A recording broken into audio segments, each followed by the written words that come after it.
The other person was not cooperative. I just wanted out of it. It was very, very scary. I was financially dependent on him. It wasn't very easy in the first few months and then back and forth. So obviously maraming questions si Anika.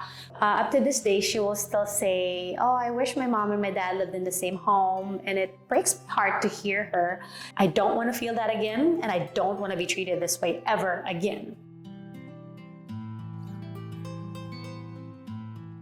Okay, so part 2, we're going to talk about motherhood, parenthood, and sharing custody. On shared custody, what were the decisions, considerations made on sharing the custody?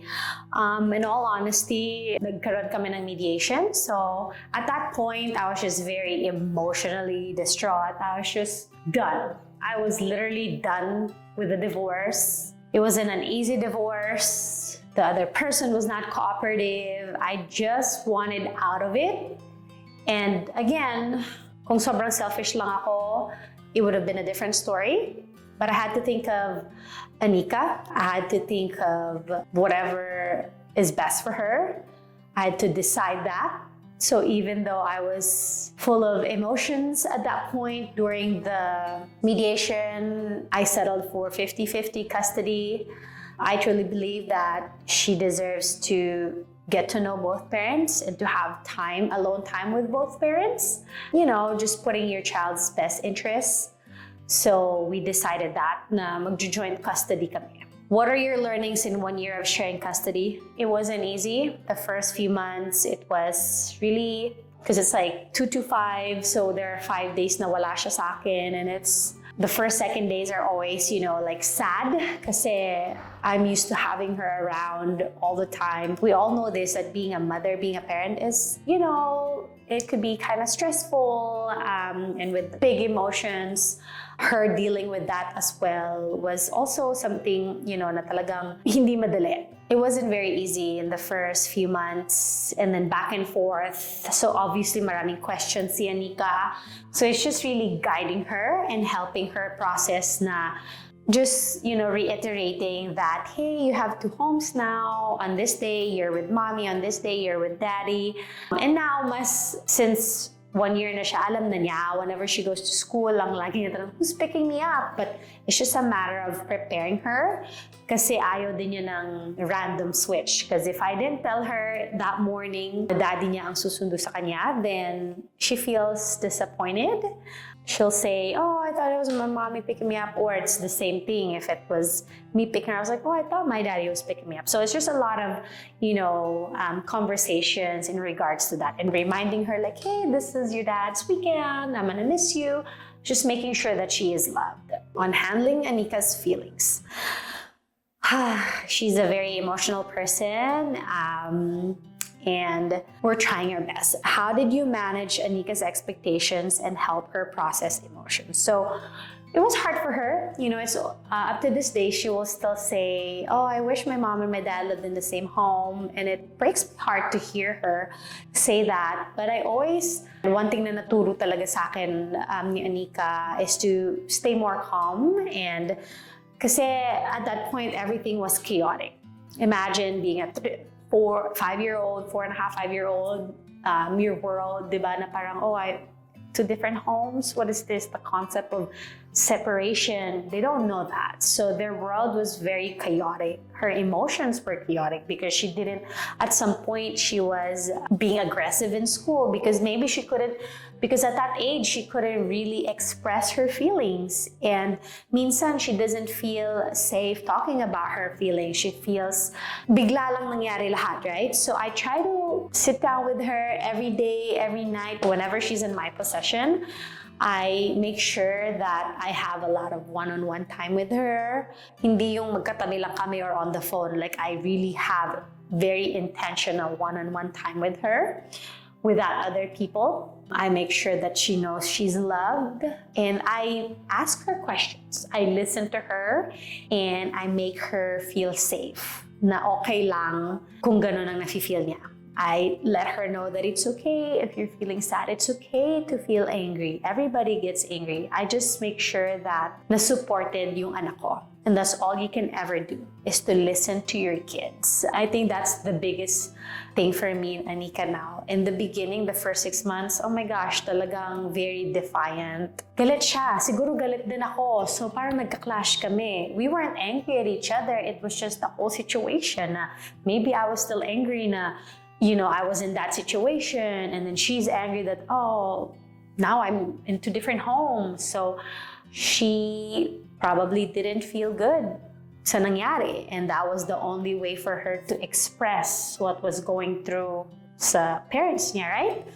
A lot of that talaga naayos namin. I realized that you just have to be very supportive and very open. Now, I think because nakita na niya, and this is why it's also important to have a decent conversation with your ex-spouse and to show the kids na, oh, even though mommy and daddy are not together more, we get along. Pinaka-importante yun because mas marerespeto ka ng anak mo if you show them that, oh, at least the reason why they were together because lagi sila nag-aaway or whatever, but now I see na they get along so well.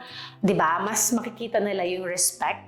So mas feeling ko, mas magiging calm yung kids when you show them that. All right, and then on being a single mom, what is your top 3 piece of advice to moms who are going through a similar situation? Divorce and single parenting. Oh, that is a very tough question. I think it's so liberating. I'm gonna put my post here. Freedom, and it's kind of weird to say that, but I felt like as a mother, marami tayong sacrifices. Whenever you get married, you pretty much know that, oh, you're gonna be the stay-at-home mom. In most cases, that's what happens. Yung career mo will take a backseat.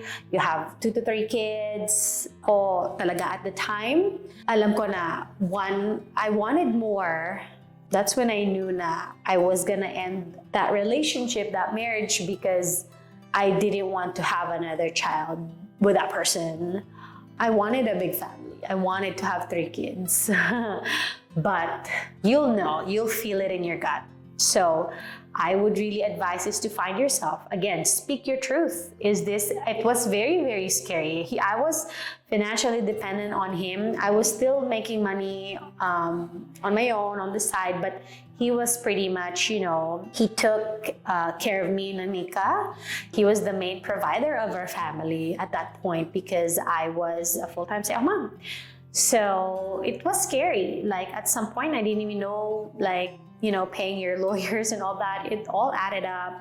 At some point, I was highly stressed, but I knew that through prayers and also yung strength and grace, and I also believed in myself that no matter what, because there was this instance that I was driving and something really, really negative happened.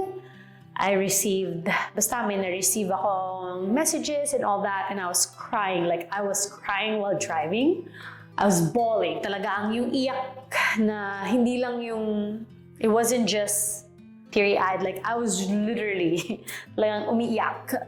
And one thing I promised myself was, I don't ever want to feel like that again. And I don't ever want to be treated that way again. That was my main motivation. And if you're going through that, you can say that to yourself too. I don't want to feel that again, and I don't want to be treated this way ever again. And that's where that strength came from. I want a better future for my daughter, meaning I want her to be in a happy, healthy, nurturing home. I just knew that I wanted to change that. So even though scary, yes, it is scary to start all over again, but mas natakot ako dun sa thought na, but isn't it more scary if I stayed in this marriage and then 10 years down the road, meron akong question sa sarili ko na, what if? And I never want to feel that way. I never want to question that. Maraming mga divorced moms that are going through this. If you are going through that, talk to me. Piece of advice, I guess. I've learned so much again, but find your tribe, attend networking events, don't forget to pray. It's so important. Talk to him every single day. Whatever you're going through in life, talk to him, ask him what he's teaching you in that moment, because it's easier for us to ask and question him and be like, why is this happening to me? Instead, switching your mindset and actually asking, What are you teaching me? Who do you want me to become? And that will definitely strengthen your faith, because it did for me. Put yourself out there. That's the best advice I could give you, is move forward and know that there is God has planned something special for you.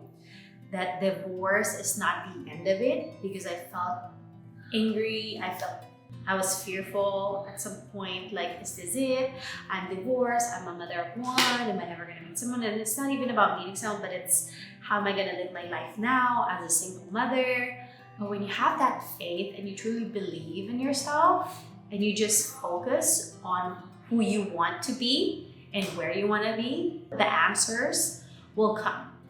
And you will attract the people, the friends, the guy, whoever it may be in your life, if you just switch your perspective and have an abundant mindset.